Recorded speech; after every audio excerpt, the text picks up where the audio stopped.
Bismillahirrahmanirrahim. Assalamu alaikum, dear viewers. This is the third module of the course Fast and Fasting. In this module, we will cover three topics. The first of them is the objective of the fast. The second is wrongdoings in the fast. And the third is optional fasts, or some of the voluntary fasts which have been prescribed by the Prophet. So first, we will discuss the objective of the fast. We know from the verses that we have studied in model number 2 that the Quran tells us that the purpose of fast is لَعَلَّكُمْ تَتَّقُونَ, which means that you attain taqwa or God consciousness. So the basic purpose of the fast is to attain God consciousness, to become a God-fearing person. Now, how exactly does the fast engender this taqwa? How does it produce this taqwa in ourselves? So if we reflect, we'll find the first thing is that the fast makes us realize that we are servants of God. We are people who are obeying His command at His behest.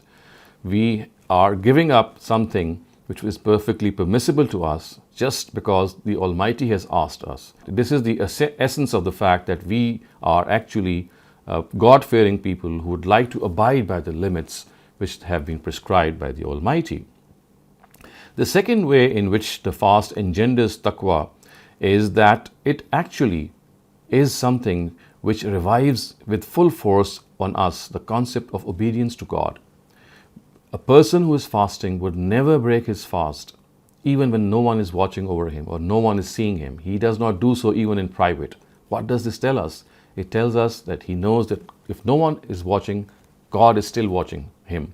So this actually tells us that how important a person is in this regard, how he gives this notion so much importance that even when no one is seeing him and no one is looking at him, he would still observe the fast. So this tells us that if we obey this, if we follow this ritual of fasting in its spirit, the spirit of the accountability that comes to our mind is that, well, we would be held accountable on the day of judgment. And if today we are fasting and we are not breaking our fast in private, it is because that sense of accountability that we have for God. So if that sense of accountability is extended in the rest of the months as well, we can clearly see how it is this fast engenders taqwa, because taqwa is all about this accountability. The third way in which the fast engenders taqwa in us is that it produces patience. And patience itself is something which is very, very important for taqwa or for God consciousness. We know that we fast in days which are long, in days in which we spend our times in many activities that might exhaust us, but still we go along, and whenever we feel that our patience is giving up on ourselves, we pray to God and we take another leap, and that last leap actually increases our patience. So this is how we see that the fast actually engenders taqwa, and taqwa, as we have just seen, is the objective of the fast. Next, we come to some of the wrongdoings in the fast. So one of the wrongdoings in the fast is that we make the month of Ramadan a month of festivity, which means that we, instead of devoting time to contemplation, to meditation, to our own self-accountability and self-realization, we spend more time in preparing for the pre-suhoor meal or the meal at fast, when you break the fast. So often we indulge in these things in most part of the day, and instead of spending time on constructive and useful activities relating to God and to the Quran, we spend more time in waiting for the fast to be broken and make it an occasion of festivity. On the contrary, the fast is an occasion in which we have to be conscious of the fact that things which relate to our own physical savoriness are something that we do all the year round, all year long. So one way to give up this wrongdoing is to always realize that this world is a place in which we have certain objectives, we have certain higher ideals, and eating is something which should be subservient to all those ideals in our normal life. If this is something that we are able to achieve in our normal lives, obviously during fasting also, we would have this inkling that we will prepare for the fast as much as it is just needed and not indulge in festivity. The second wrongdoing is that we often become short-tempered and we make an excuse that because we have not eaten or we have not drunk, so therefore anything. So therefore, it is something that we make a pretext to scold people or to vent our anger. And when someone asks us that why have you doing such a thing, we make it an excuse that, well, because I'm empty stomach, or I'm really hungry, so please don't think that I'm doing it out of my volition. It's just that I'm not able to control myself. Now, it is here that we have to control ourselves, and the Prophet himself has said, well, use this situation as a shield, and if someone annoys you or angers you, then reply to that person by saying that, brother, I'm fasting. So instead of getting irritated, reply to that person that, well, I'm fasting. And so therefore, as far as hunger is concerned, it should not become a pretext to vent our emotions and show anger on other people. The third wrongdoing in this regard is that we replace a lot of activities that relate to our pleasure, for example, festivity that we just talked about regarding our meals, by other activities which are unbecoming during fast. For example, going to movies or playing cards or indulging in other activities which are meant to kill time. So fasting is not something in which time has to be killed. It is a ritual in which time has actually to be utilized. And the best utility of time is that we must hold ourselves accountable. It's a month of self-accountability.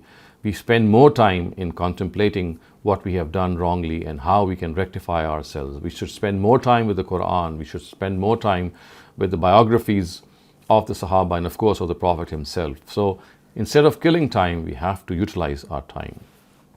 Now we come to the third topic, which we will cover in this module. And this actually refers to some of the voluntary fasts or the optional fasts which the Prophet prescribed and he also kept himself. So the first of them is the fast of the 10th of Muharram, the fast of Ashur. We know that the Prophet generally kept this fast, and this is something we know that this is a fast which the Quraysh also kept it. And one of the reasons which is recorded is regarding that when the Jews were asked that why do they fast as well, when the Prophet came to Medina, he asked the Jews that why do they fast, and they said that they fast because this was the day on which they were liberated from the shackles of Pharaoh, and in order to commemorate that, they fast. So the Prophet said that his relations with Moses is even stronger, and he also fasted. So the fast of the 10th of Muharram was something which the Prophet prescribed. And then he also prescribed the fast of the 9th of Zilhajj, which is the day of Arafat. And he said that every Muslim, he's reported to have said that if a person fasts on this day, then hopefully the Almighty will forgive his previous and next year's sins. Of course, once again, the references to those minor sins which a person may commit, and of course which do not relate to the rights of other people. Then the third occasion on which he prescribed fasting were the 6 fasts of Shawwal. So he is reported to have said that whoever kept the fasts of Ramadan and then followed them up with 6 fasts in Shawwal is like a person who kept fasts all his life. On the 4th occasion, he is reported to have fasted for 3 days every month. And Aisha radhiyallahu anha says that he would fast every month for 3 days, and these 3 days were not fixed. They would vary. The 5th occasion of these optional fasts is on Mondays and Thursdays. So the Prophet would fast on these 2 days as well. When people asked the reason, he replied that the accounts of people are presented to the Almighty on these days. He also said that Monday is the day of my birth, and on this very day began the revelation of the Quran. And finally, the 6th occasion is the fasts of Shaban. So besides Ramadan, Shaban was a month which is a month which precedes Ramadan, immediately before it. And Aisha radhiyallahu anha says that if there was any other month in which he fasted more, of course less than Ramadan, but he fasted the most, it was the month of Shaban. So we can clearly see that these are some of the occasions that the Prophet himself prescribed. He also fasted himself, and by this he made it clear that actually when we observe these optional fasts, when we observe these voluntary fasts, it keeps alive the spirit of Ramadan in other parts of the year as well. It makes us a person who is even more concerned with his own accountability and towards his obedience to God. So viewers, this brings us to an end to the third module of this course, Fast and Fasting.